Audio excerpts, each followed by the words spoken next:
Suamiku pewaris utama. Bab 61. Sebuah rencana.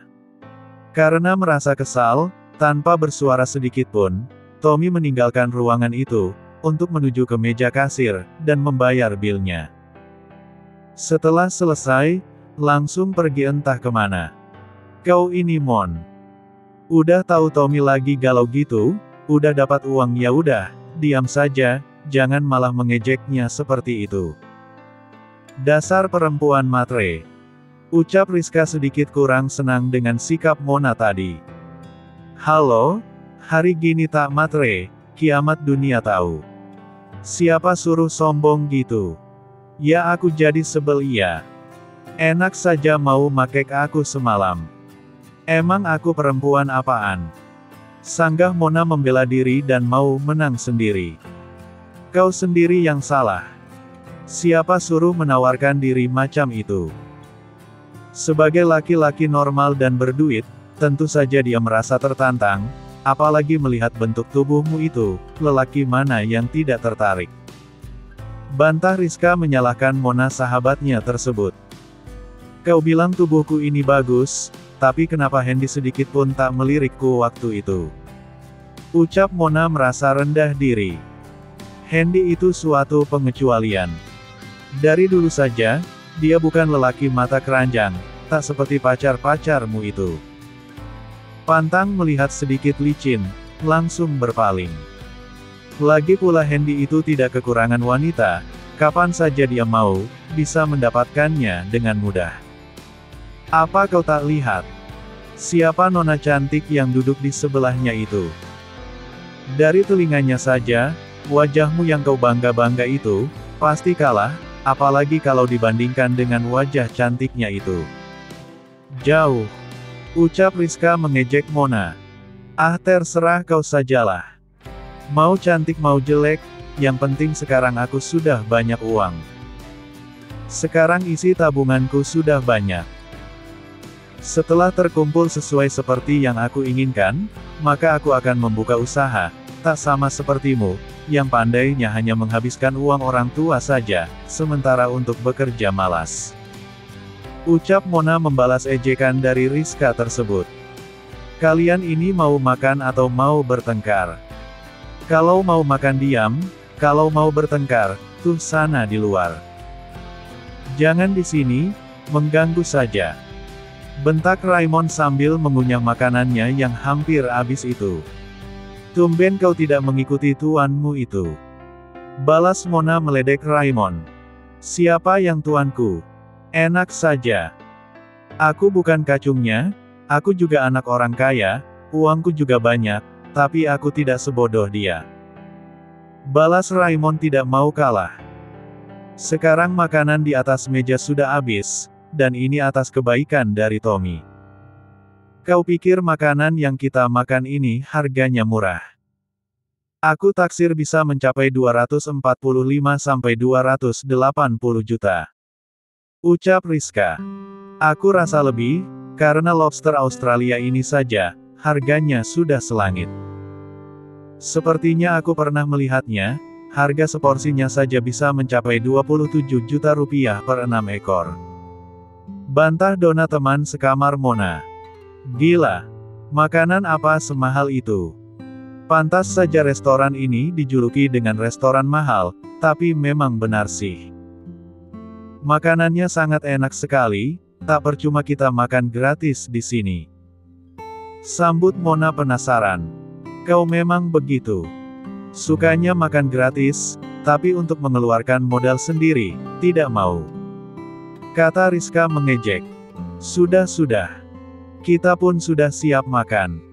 Ayo kita keluar. Nanti kalau lama-lama, kita akan diusir oleh para pengawal Tuan Muda Hendy, bisa berabe nanti kita. Ucap Raymond menengahi perdebatan mereka. Mendengar nama Hendy disebut, hati mereka kembali ciut, dan terdiam 1000 bahasa, lalu bergegas mengambil tas-tas mereka, dan buru-buru keluar dari ruang VIP itu. Sesampainya di luar, mereka tidak menemukan adanya Tommy, mungkin dia beneran marah dan kecewa, ataupun malu, karena tidak bisa mendapatkan ruang VIP itu. Tommy pun sudah tahu bahwa ruang VIP tersebut tidak bisa ditempati oleh siapapun, walaupun dibayar dengan harga mahal, masih tetap saja ngotot untuk mendapatkannya. Ruang VIP utama itu adalah ruang pribadi. Siapa saja tidak akan bisa masuk, walau seorang sultan sekalipun, kecuali kalau Hendy atau Tuan Birawa yang mengajak.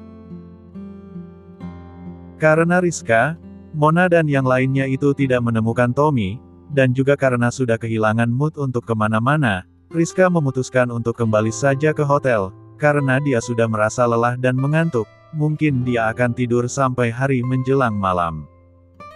Dasar perempuan sial. Dia sengaja mempermainkanku, sekaligus mempermalukanku di depan teman-temanku yang lain. Awas kau Mona, aku akan balas perlakuanmu itu. Gumam Tommy pada diri sendiri. Uang 2 miliar itu tidak akan kau dapatkan secara gratis, sebelum aku menikmati tubuhmu yang bagus itu.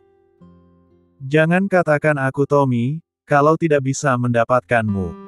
Batinnya bertalu-talu dalam hati. Kenapa Tommy bisa berbicara seperti itu? Waktu teman-temannya itu keluar dari restoran tersebut, Tommy sengaja tidak menampakkan diri, padahal dia ada di situ, bersembunyi di belakang mobil tamu restoran lain.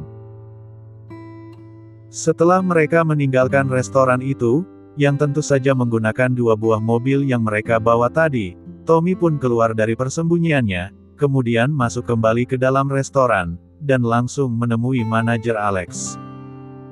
Maaf kalau aku mengganggu manajer Alex. Apakah aku bisa menanyakan sesuatu padamu? Ujar Tommy begitu sudah ada di hadapan manajer Alex tersebut. Maaf saudara Tommy. Kebetulan saat ini kami sedang sibuk, karena sebentar lagi, Tuan Muda Hendy dan calon istrinya itu, akan datang kemari untuk makan siang. Jawab Alex berterus terang. Tuan Muda Hendy akan kemari. Ucap Tommy gugup. Ya benar. Kurang lebih setengah jam lagi, mereka akan sampai ke sini. Apakah Anda ingin menemuinya? Tanya manajer Alex menguji keberanian dari Tommy tersebut. Oh tidak. Tidak. Terima kasih. Kalau begitu aku permisi. Ucap Tommy ketakutan, lalu buru-buru pergi dari hadapan Alex.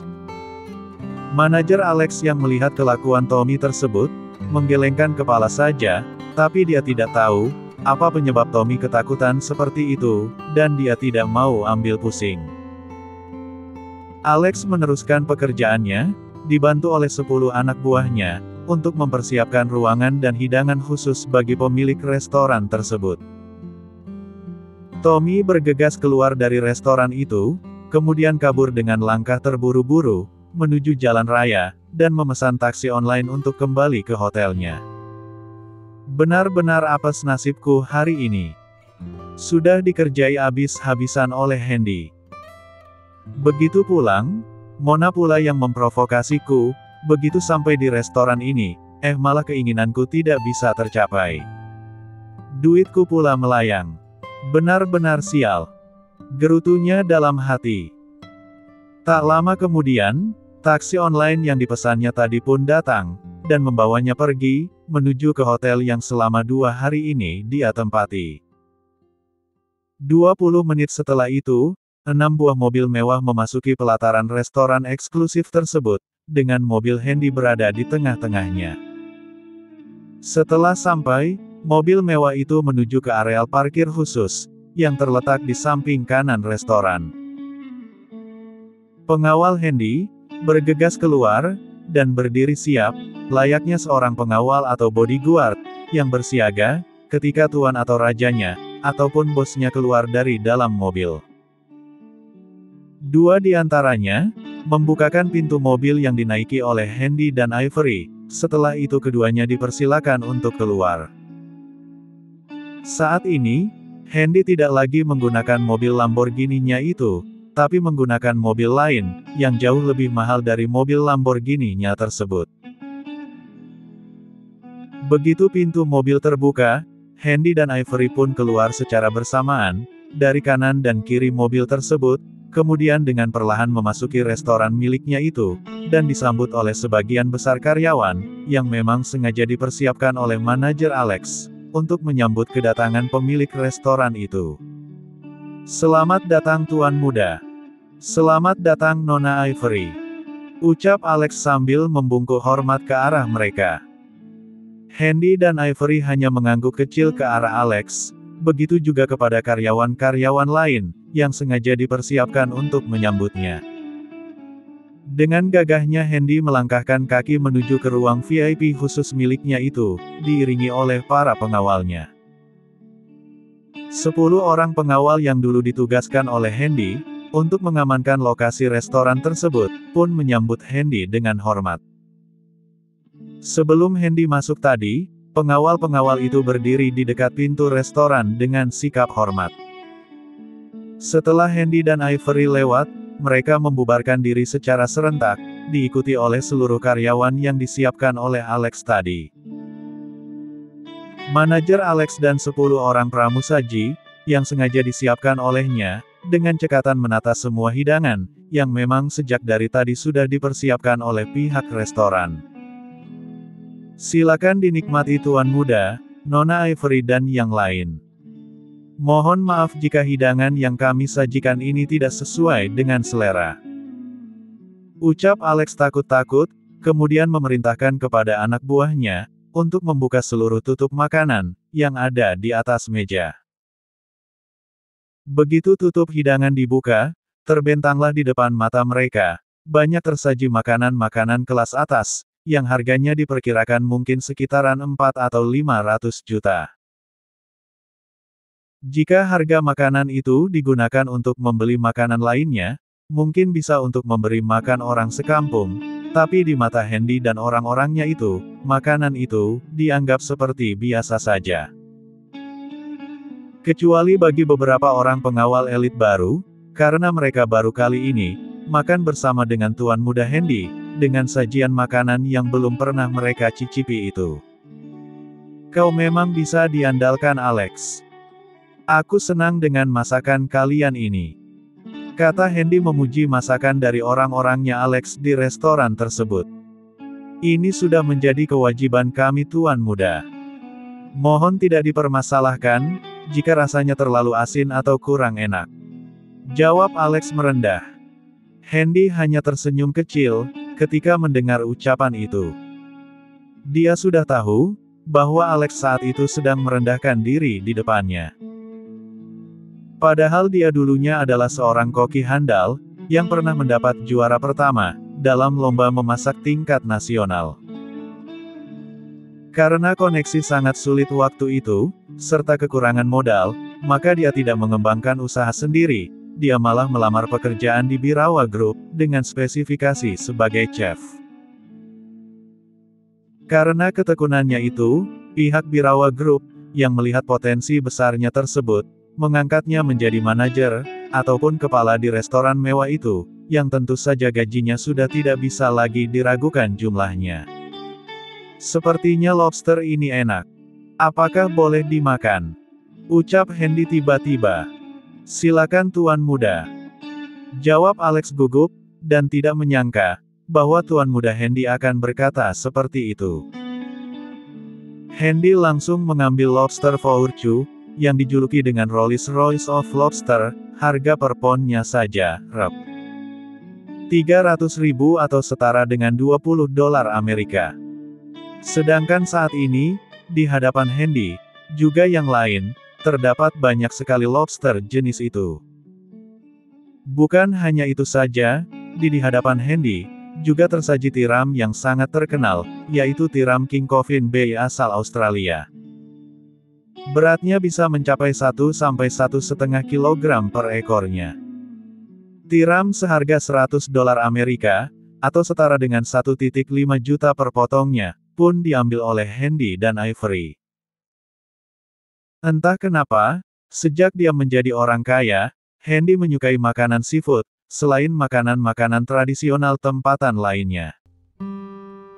Saat itu, Hendy juga disuguhi dengan sop ikan Buddha Jam Over the World asal Inggris, yang harga per porsinya saja sebesar 2,5 juta rupiah.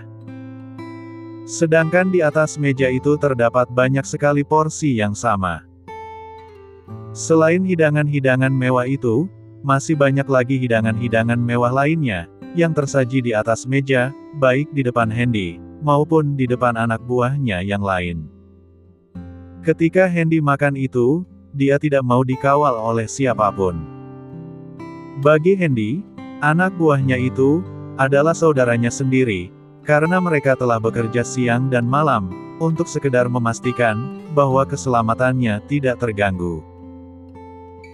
Oleh karena itu, Hendy menyuruh mereka untuk duduk di meja yang sengaja disiapkan oleh pihak restoran, atas permintaan dari Hendy sendiri secara diam-diam.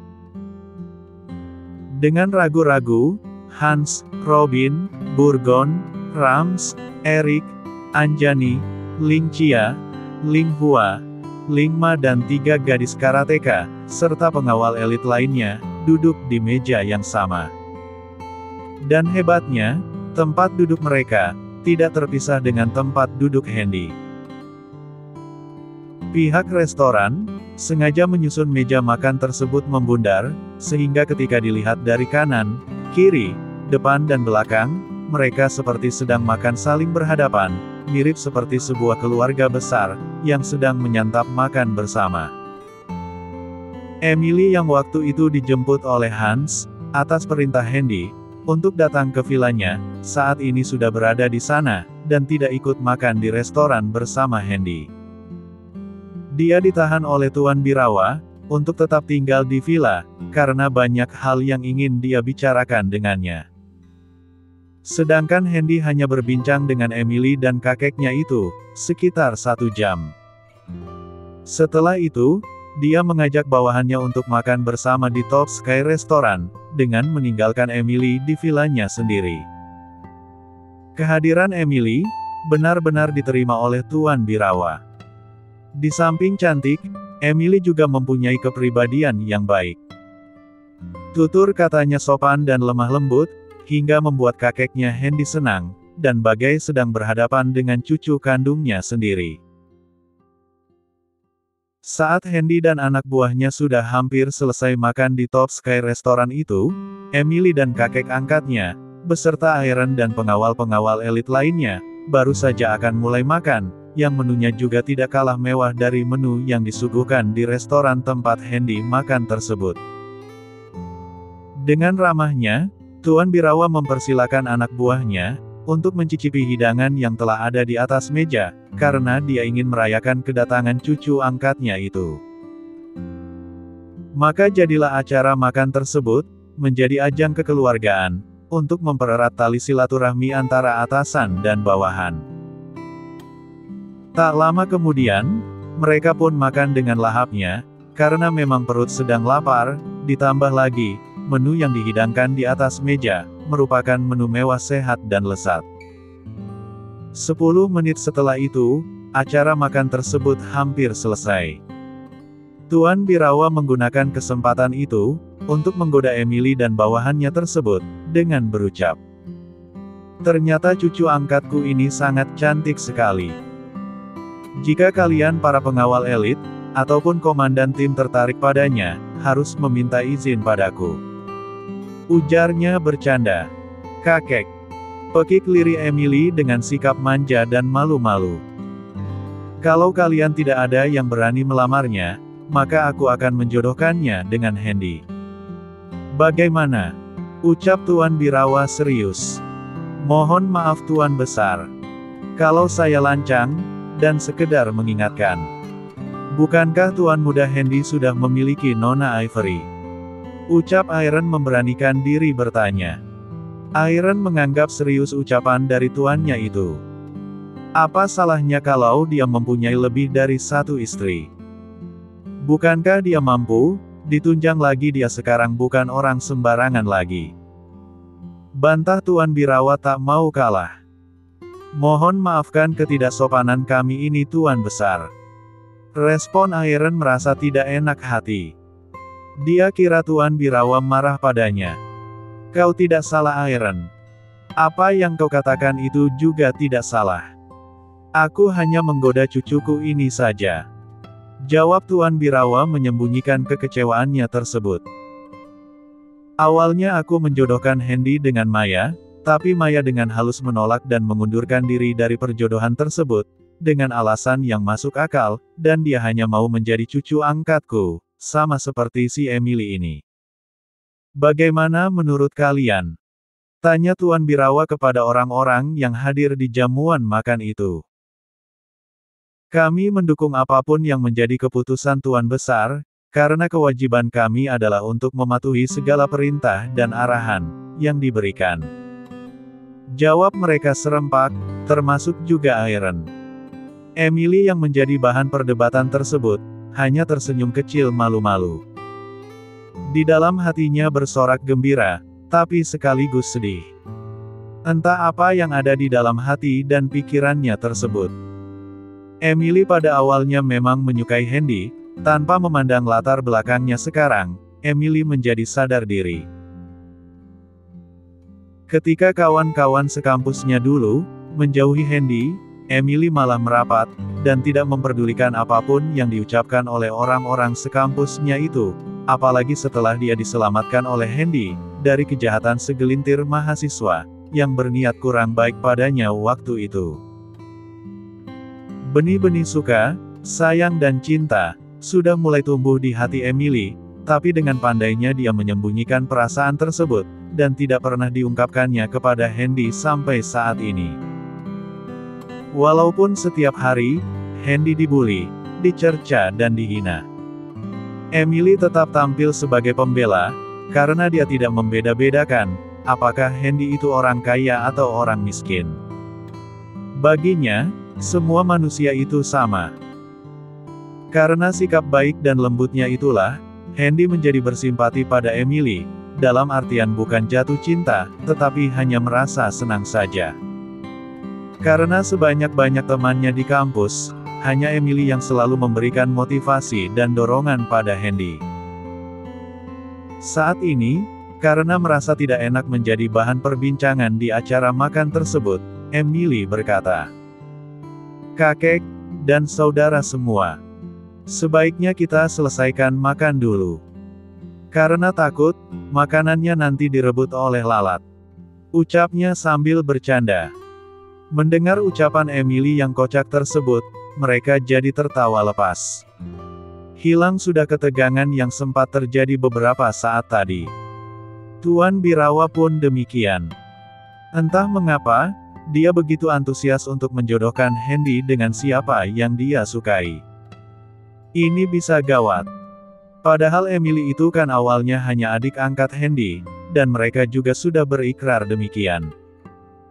Lalu bagaimana kalau Tuan Birawa menjodohkan Emmy dengan Hendy? Kan bisa berabeya. Walau sebenarnya bisa, tapi kita juga tidak tahu, bagaimana nanti dunia mempermainkan mereka. Jangankan yang ada di depan mata. Yang jauh pun kadang-kadang merapat dan mendekat. Yang dekat malah menjauh dan hilang ditiup angin. Jika seandainya Emily memang berjodoh dengan Hendy, yaitu hak mereka. Dan siapapun tidak bisa mencegahnya. Sebaliknya, andai Ivory tidak berjodoh dengan Hendy, itu mungkin karena takdir. Siapapun tidak bisa memaksa agar mereka tetap bersama. Namun bagi Emily, untuk saat ini, sekali tidak tetaplah tidak. Dia tetap menganggap Hendy itu sebagai kakak angkatnya, dan orang yang sangat berjasa bagi hidupnya, dulu kini dan nanti. Walaupun di dalam hatinya ada perasaan cinta, tapi itu dulu. Setelah beberapa saat berlalu, apalagi setelah dia mengetahui bahwa Hendy itu orang kaya, dan pewaris satu-satunya perusahaan Birawa Group, dan sudah punya Ivory, tentu saja, dia tidak mau memotong haluan orang. Itulah prinsip dasar Emily. Setelah setengah jam, acara makan itu pun selesai, dan perbincangan masih tetap berlanjut. Apapun yang aku ucapkan tadi, jangan dianggap serius. Emily baru saja datang bergabung di keluargaku, tentu saja dia harus belajar menyesuaikan diri. Ucap Tuan Birawa, sambil mengedarkan pandangannya pada semua yang hadir di situ, kemudian beralih ke Emily. Selama kau bekerja di perusahaan Birawa Group, di mana kau tinggal Emily? Tanya Tuan Birawa tiba-tiba. Karena awalnya Emi bukan berasal dari orang kaya, maka selama bekerja di Birawa Group, Emi tinggal di rumah warisan orang tua. Jawabnya. Tapi setelah diterima bekerja kembali di perusahaan yang sama, dan diberi kepercayaan untuk menduduki pimpinan, maka dengan gaji yang didapatkan itu, Emi pergunakan untuk mencicil pembelian rumah, yang saat ini belum lunas juga. Sambungnya lagi. Ternyata begitu. Di mana lokasi rumah yang kau beli itu? Tanya Tuan Birawa ingin tahu. Di bagian timur kota B, komplek perumahan mewah Graha Nirwana. Jawabnya lancar. Hahaha. Ternyata pilihanmu tepat, dan mulai saat ini, kau tidak perlu lagi mencicil rumah itu, karena perumahan tersebut adalah milik Birawa Group. Karena kau adalah cucuku, maka aku sebagai kakekmu, akan membebaskan pembayaran rumah itu. Tapi Kek, tidak ada tapi-tapi. Setelah Hendy pulang, kakek akan membicarakan masalah ini dengannya. Baiklah. Karena acara makan ini telah selesai, dan jika kalian ada kesibukan lain, silakan membubarkan diri. Ucap Tuan Birawa tegas.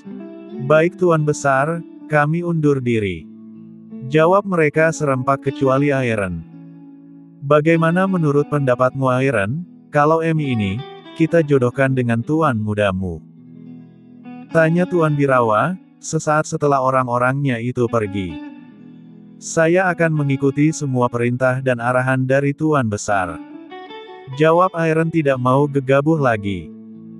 Aku mau jawaban tegas, tidak bertele-tele seperti itu.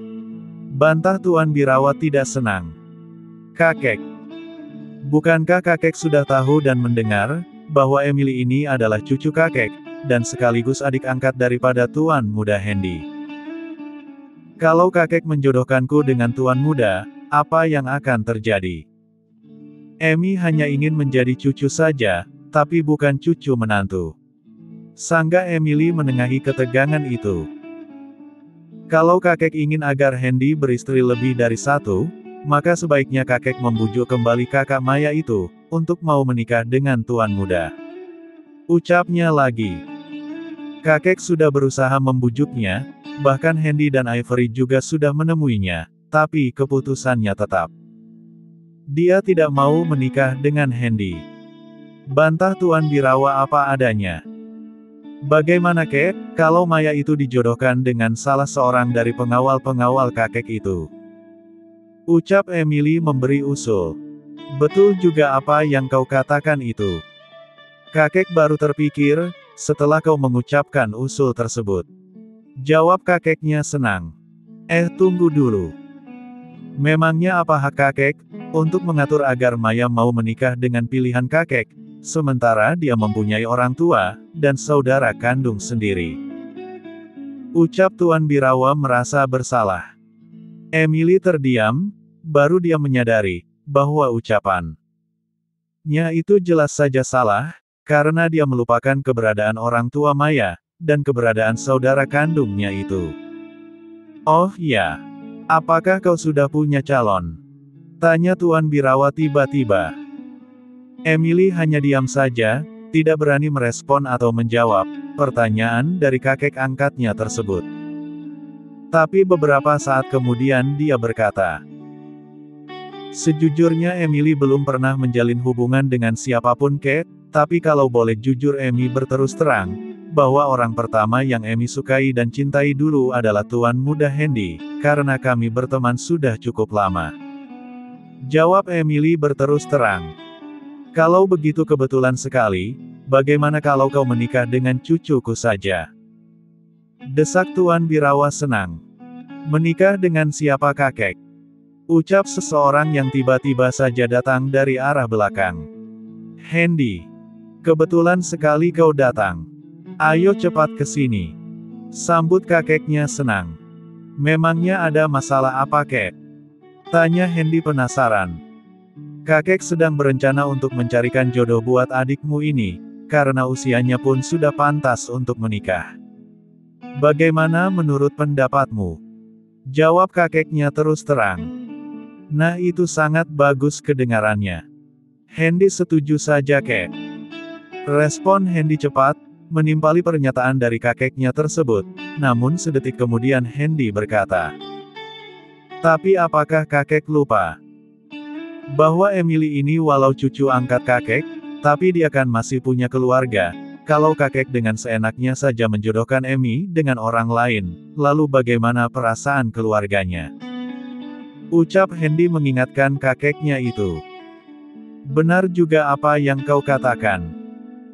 Kenapa kakek semakin lama semakin linglung, dan terlalu bersemangat, kalau dalam masalah jodoh menjodohkan ini? Jawab kakeknya, sambil memijit kulit keningnya yang mulai keriput itu.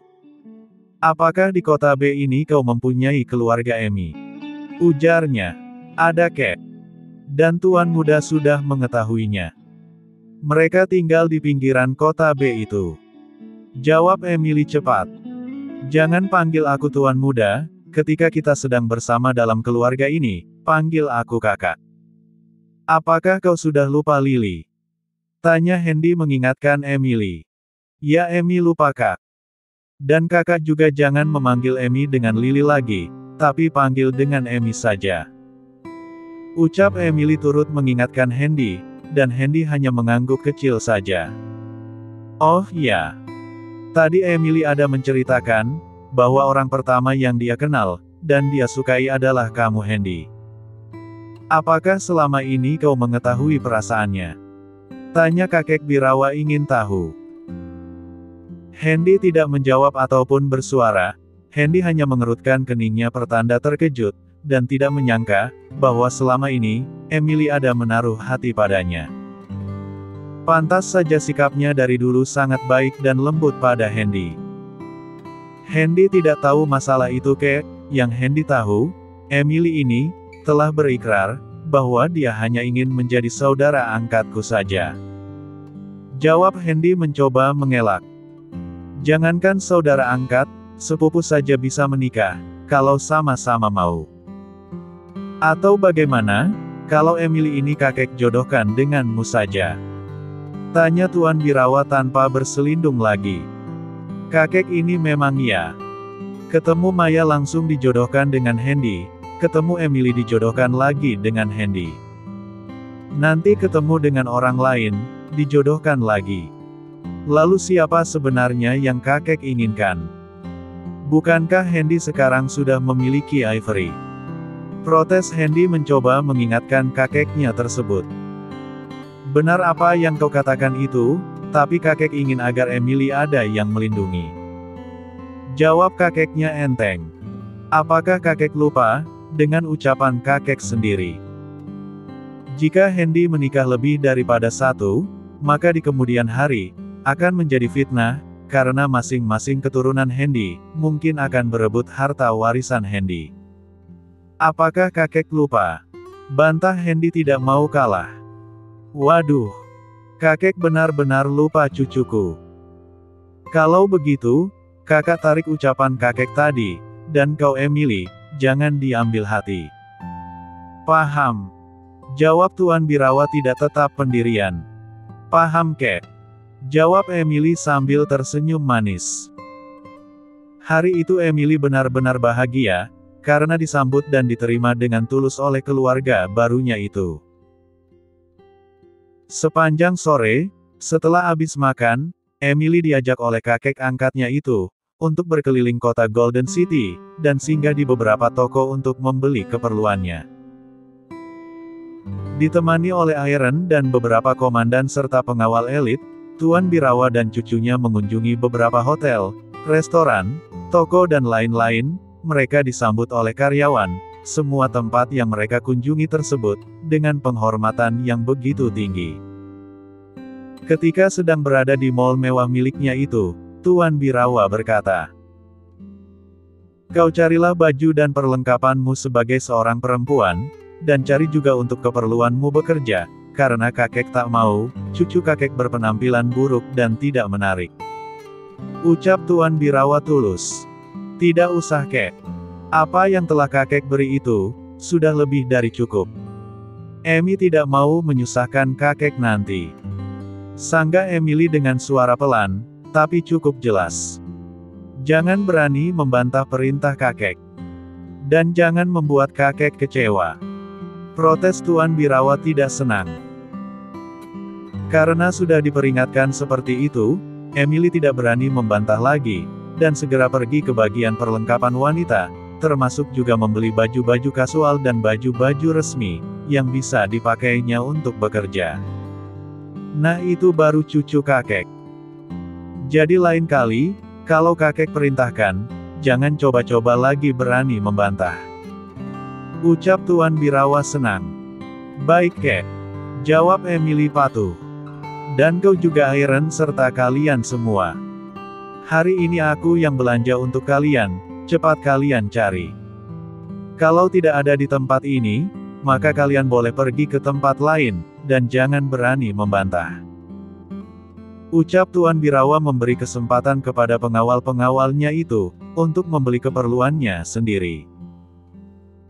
Para pengawal Tuan Birawa, yang selama ini selalu setia menemaninya kemana-mana, menjadi terkejut sekali, karena belum pernah diperlakukan seperti itu. Apakah ini karena hatinya sedang bahagia, karena mendapatkan cucu angkat baru, atau ada alasan lain, mereka tidak mau tahu. Tanpa diperintah dua kali, mereka pun bergegas menuju ke gerai masing-masing, yang menjual beberapa produk-produk tertentu. Maka riuh rendahlah para pengawal-pengawal itu, memilih apa saja yang mereka inginkan, karena ini adalah kesempatan langka, dan mereka tidak berani untuk menyia-nyiakannya. Sebenarnya, mereka bukan golongan orang-orang yang memanfaatkan aji mumpung, tapi karena tidak berani menantang perintah dan kebaikan Tuan besar mereka, maka mau tidak mau walau terpaksa, mereka memilih barang-barang seperlunya saja. Hampir 4 jam Tuan Birawa dan Emily berada di tempat itu. Sepanjang keberadaannya tersebut, para pengawal yang sebelumnya ada di lokasi tersebut, memberikan pengawalan ekstra padanya. Kini malam telah menjelang, Handy dan kakeknya sedang duduk-duduk di ruang keluarga, ditemani oleh Emily dan Iron saja, sedangkan pengawal utama lain, saat ini tidak terlihat batang hidungnya, mungkin mereka sedang menjalankan tugasnya masing-masing, atau sedang istirahat. Sebenarnya kakek sangat betah sekali tinggal di kota yang sejuk ini, tapi sudah hampir 4 bulan, kakek meninggalkan rumah di kota J itu. Sepertinya kakek ingin pulang untuk sementara waktu ke sana. Ucap Tuan Birawa, di sela-sela acara kumpul-kumpul itu, sambil minum teh kesukaannya. Mendengar perkataan kakeknya yang tiba-tiba itu, tentu saja Handy terkejut, lalu menjawab, tunggulah beberapa minggu lagi kek. Karena sejak adanya kakek di sini, Handy menjadi semangat, dan tidak begitu sepi lagi. Ujarnya memohon. Kakek inginnya lama-lama di sini, tapi kakek tetap harus pulang juga ke kota J, karena ada beberapa urusan yang belum sempat kakek selesaikan, sebelum berangkat ke sini. Jawab Tuan Birawa tidak semangat, dan terlihat murung wajahnya. Apakah ada sesuatu yang merisaukan kakek? Tanya Handy mencoba ingin tahu. Tuan Birawa tidak langsung menjawab pertanyaan Handy tadi, tetapi malah mengambil nafas dalam-dalam, setelah itu barulah dia menjawab. Sebenarnya tidak begitu juga, hanya masalah kecil. Jawab Tuan Birawa seadanya, seperti sedang menyembunyikan sesuatu. Kalau Handy boleh tahu, masalah kecil apa itu kek, agar Handy bisa membantu menyelesaikannya. Tanya Handy mendesak kakeknya untuk berterus terang. Baiklah, kakek akan berterus terang padamu. Seminggu sebelum kakek berangkat ke sini, kakek ada membuat janji kepada seseorang yang menginginkan suatu jabatan di perusahaan kita, dan orang itu masih ada hubungan kekerabatan dengan kakek. Walau saudara jauh. Jawab kakeknya berterus terang. Maksud kakek bagaimana? Tanya Hendy penasaran. Orang itu adalah kakek jauhmu, atau boleh dikatakan sepupu jauh kakek. Usianya sekitaran 51 tahun, tapi dia mempunyai 2 orang anak, yang sifat keduanya tidak tergolong baik. Jawab Tuan Birawa sedih. Jadi maksud kakek, orang itu menginginkan sebuah jabatan yang mungkin akan diberikan kepada kedua anaknya tersebut, begitu. Desak Hendy agar kakeknya berterus terang lagi. Benar sekali tebakanmu. Itulah yang membuat kakek risau. Jawabnya singkat.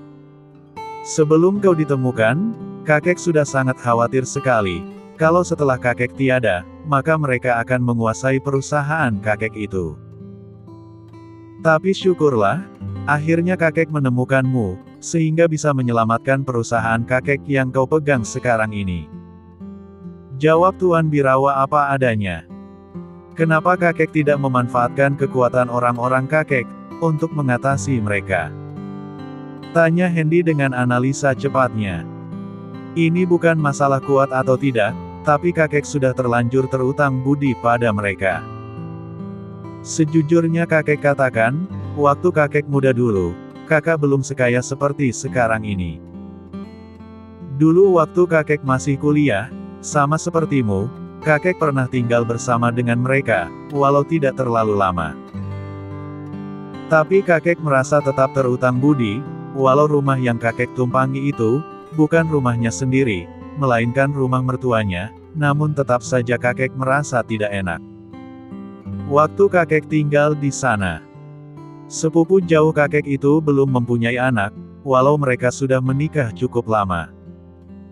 Setelah beberapa tahun, barulah mereka mempunyai anak, dan langsung diberi 2, atau kembar. Kedua anak itulah, yang perilakunya kurang terpuji, dan sekarang melalui orang tuanya, mereka ingin masuk di perusahaan kita, dan mendapatkan posisi tinggi, walau belum berpengalaman sama sekali. Walaupun ketika tinggal di sana kakek tidak makan gratis, tapi tetap tidak enak saja. Sambil kuliah dulu, kakek juga bekerja, di samping mendapat beasiswa dari kampus. Uang yang kakek dapatkan dari bekerja dan beasiswa itulah, sebagiannya kakek berikan kepada mertua sepupu jauh kakek itu. Dengan uang itulah, kakek makan. Jadi boleh dikatakan kakek sedikit berutang budi pada mereka. Ucap Tuan Birawa, menceritakan semua kisahnya pada masa lalu, dan tidak satu pun yang ditutup-tutupinya. Sekarang Hendy tahu, berarti setelah kakek sukses seperti sekarang ini, mereka menuntut, agar kakek membalas budi dengan menerima permintaan mereka, agar kakek memberikan jabatan tinggi kepada kedua anaknya tersebut. Respon Hendy dengan prediksi tepat dan tanggap. Benar sekali seperti tebakanmu itu. Dan itulah yang kakek risaukan. Ucap Tuan Birawa lemah. Kenapa kakek tidak mengatakannya padaku sejak awal? Tanya Hendy menyesali keterlambatan informasi tersebut.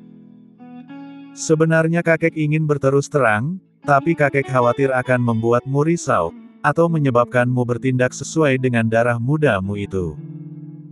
Jawab Tuan Birawa khawatir. Karena kakek merasa, sepupu jauh kakek itu, ada indikasi ingin menguasai perusahaan Birawa Group secara perlahan, melalui kedua anaknya tersebut. Maka mau tidak mau, kakek harus menceritakannya padamu, karena kendali atas perusahaan tersebut, berada di tanganmu sekarang. Lalu apa keputusan kakek? Tanya Hendy tidak sabar. Kakek juga belum tahu, keputusan apa yang akan kakek ambil nanti. Apakah akan memberikan jabatan itu atau tidak? Jawab kakeknya penuh keraguan. Apakah kedua anak kakek jauh itu, selama ini bekerja di perusahaan Birawa Group? Tanya Hendy cepat. Tidak. Mereka selama ini hanya nganggur, dan bekerja ketika mereka suka saja. Hal tersebut membuat orang tuanya risau dan khawatir. Oleh karena itu, dia meminta bantuan kakek, agar menempatkan mereka di perusahaan kita, tapi meminta jabatan tinggi. Jawab Tuan Birawa kurang senang. Jabatan apa yang mereka minta kek? Tanya Hendy sambil tersenyum licik. Kalau tidak manajer umum, direktur atau wakil direktur. Jawabnya cepat. Memang apa keahlian mereka? Apakah mereka selama ini mempunyai keahlian? Menurut penjelasan dari sepupu jauh kakek itu, kedua anaknya putus sekolah, alias tidak sampai menyelesaikan pendidikannya di perguruan tinggi. Katanya baru sampai tingkat 3 awal. Kalau begitu baru 2 tahun setengah, mereka berada di kampus, tapi sudah berani-beraninya menuntut kakek, untuk memberikan jabatan tinggi padanya. Cari penyakit saja. Respon Hendy sambil mengepalkan tangannya erat-erat. Lalu bagaimana pendapatmu, apakah kakek harus menjawab iya atau tidak? Kakek sudah mempercayakan perusahaan Birawa Group itu pada Hendy, jadi mohon maaf kalau Hendy katakan, bahwa Hendy tidak setuju, dan menolak permintaan mereka. Apakah kakek keberatan? Tidak sama sekali. Justru jawaban tegas seperti itu yang kakek inginkan. Jadi kakek sudah punya jawabannya kepada mereka nanti. Kakek tenang saja. Setelah ini, Hendy akan menyusun strategi, agar mereka tidak berbuat macam-macam. Paman Iron. Paman yang selalu ada bersama dengan kakekku. Perketat penjagaan pada kakekku di kota J. Kerahkan seluruh kekuatan yang kita punya di sana. Aku yakin. Penolakanku itu, akan membuat mereka sakit hati, dan berusaha untuk membalas dendam. Ucap Hendy memberi perintah pada Iron, pemimpin tertinggi tim pengawal keluarganya tersebut. Baik Tuan Muda. Anda jangan khawatir.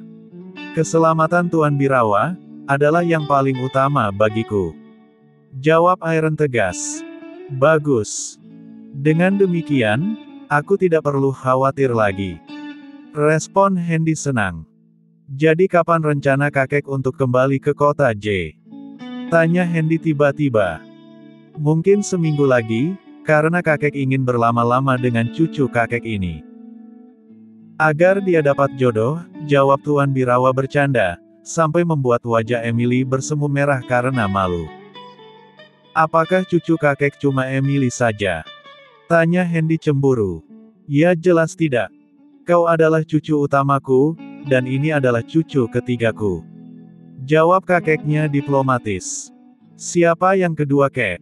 Tanya Hendy penasaran. Ya jelas saja Mayalah. Apakah kau sudah lupa? Protes kakeknya heran. Oh iya, hampir lupa. Respon Hendy sambil cengengesan, kemudian meminum minuman dingin kesukaannya itu. Hampir 2,5 jam, Hendy dan kakeknya serta Emily dan Iron, berbincang-bincang di ruang keluarga itu. Tapi Emily, hanya menjadi pendengar setia saja, karena dia tidak tahu, apa yang harus dibicarakan dengan orang-orang yang selama ini dikaguminya itu. Setelah masing-masing merasa lelah dan mengantuk, walau saat itu waktu baru menunjukkan pukul 10 malam, tapi masing-masing dari mereka, terutama Hendy, Emily dan Tuan Birawa, sudah merasa mengantuk dan ingin cepat tidur, karena besok pagi, banyak pekerjaan yang harus mereka selesaikan. Hotel Bintang 4, Kota Golden City, tempat di mana Rizka dan teman-temannya itu menginap. Pada waktu yang bersamaan, dengan aktivitas Hendy dan kakeknya. Di hotel tempat Rizka dan teman-temannya menginap. Tommy yang sudah terlanjur sakit hati pada Mona, sedang menyusun rencana liciknya, untuk membalaskan sakit hatinya tersebut.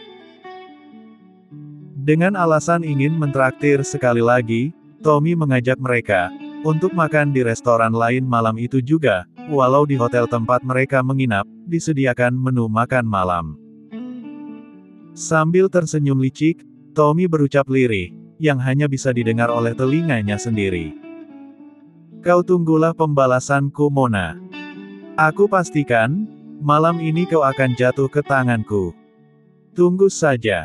Ujarnya sambil menyeringai. Bersambung.